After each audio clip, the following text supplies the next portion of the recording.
आज हम बात करेंगे अमरावती के एक ऐसे केस की, एक ऐसा केस जिसने हमारी डिजिटल दुनिया के सबसे काले, सबसे डरावने सच को हमारे सामने ला दिया है।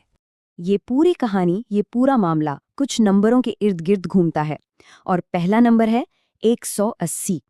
ये अनुमानित संख्या है उन लड़कियों की जो इस जाल का शिकार बनी। और फिर आता है दूसरा नंबर, 350 से भी ज्यादा। इतने एक्सप्लिसिट वीडियोस बनाए गए।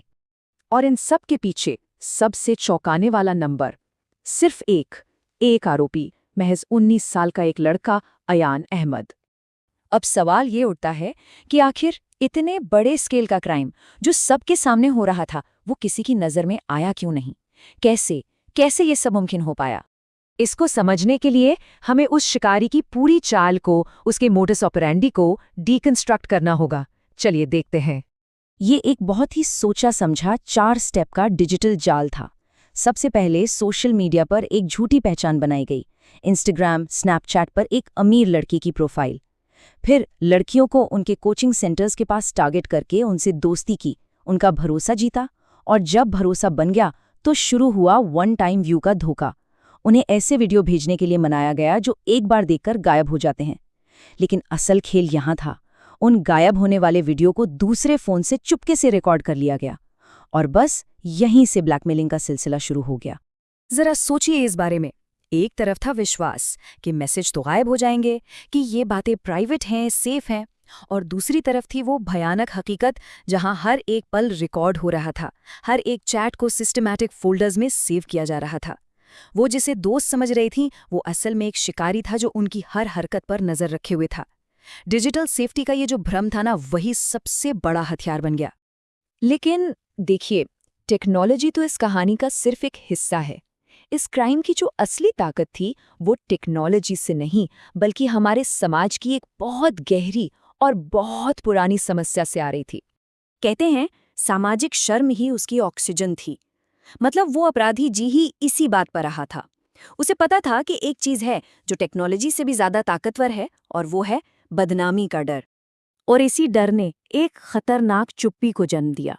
कोई भी लड़की आगे क्यों नहीं आई? क्योंकि डर था कि अगर वीडियो परिवार वालों को, समाज को पता चल गए तो क्या होगा। सामाजिक बहिष्कार का डर, बदनामी का खतरा, और ऊपर से हमारी सोसाइटी का वो रवैया जो अक्सर पीड़ित को ही कटघरे में खड़ा कर देता है। और इन सबके साथ अपराधी की सीधी धमकियां भी थीं। तो सोचिए वो कितनी फंसी हुई, कितनी बेबस महसूस कर रही होंगी। और जानते हैं सबसे दुख की बात क्या है? ये पूरा रैकेट तब नहीं खुला जब किसी विक्टिम ने हिम्मत दिखाई। नहीं, ये तब खुला जब अपराधी और उसके एक साथी के बीच पैसों को लेकर झगड़ा हो गया और वीडियो लीक कर दिए गए। मतलब ये मामला दो क्रिमिनल्स की आपसी लड़ाई की वजह से सामने आया।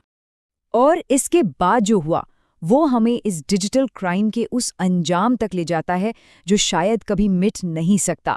हाँ, एक्शन लिया गया, बिल्कुल लिया गया।